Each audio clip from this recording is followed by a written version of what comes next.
Let me set the stage for you. In the beginning of medieval Europe, all was good. Europe was at the height of its cultural development. An honor-bound warrior class saved fair maidens out of castles. Serfs were enjoying much of the privileges that we today can only dream of, while kings were busy ruling justly and fighting cool wars just for fame.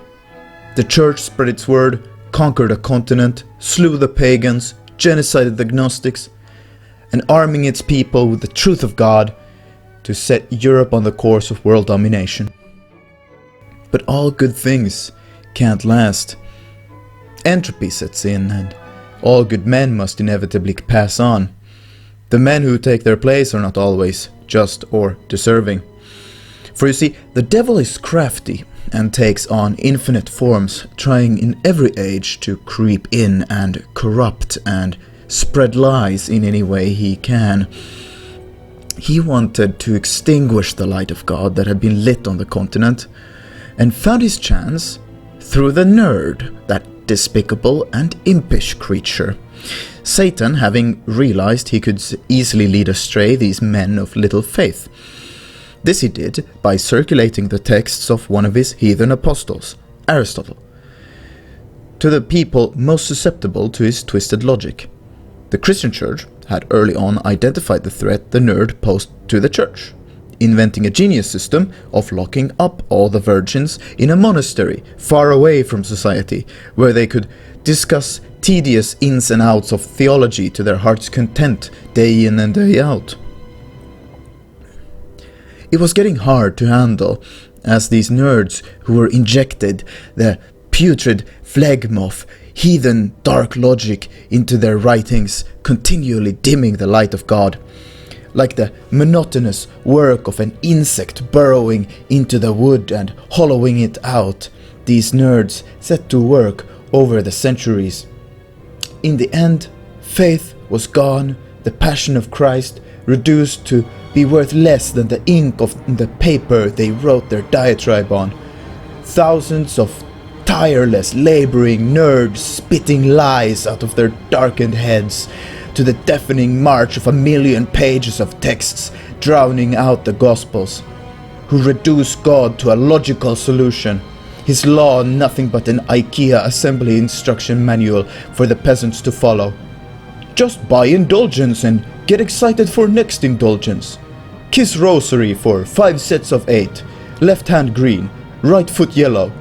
All to be done without a single movement of God's love in anyone's heart. And where was that self-appointed authority of the church to set things in order, that so-called vicar of Christ? The papacy was overcome by worldliness and sin at the time.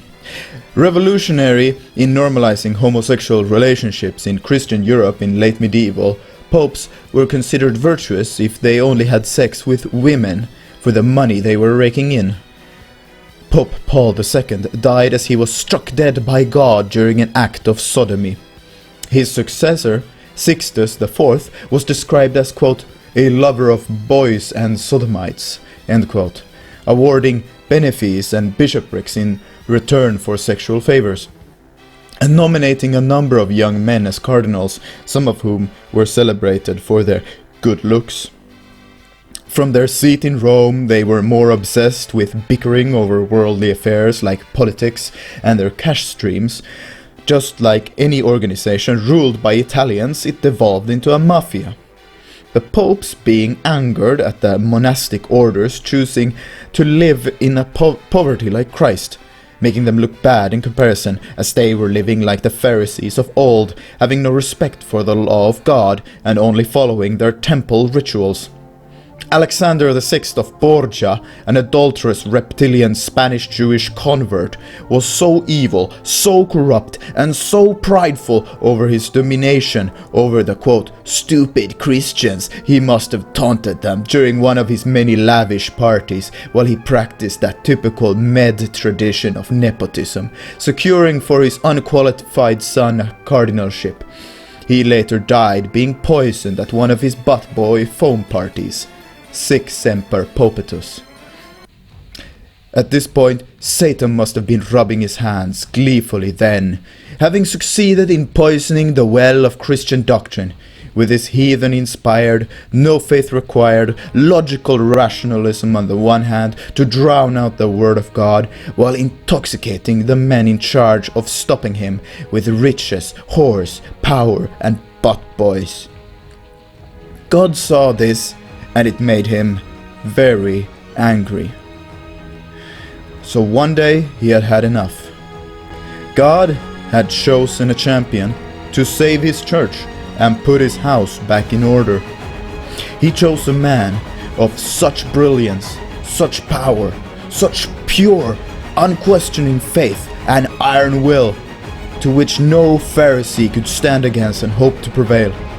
Someone who was more learned than all the Pope's million virgin nerd scholastics combined, physically stronger than any knight Rome could muster, and so well-spoken, his words fell like thunderclaps on his enemies, sending them fleeing wherever he spoke. A man so godly that the mere mentioning of his name will still 500 years later send any papist into a sputtering rage, reducing them to tears. This man was Martin Luther.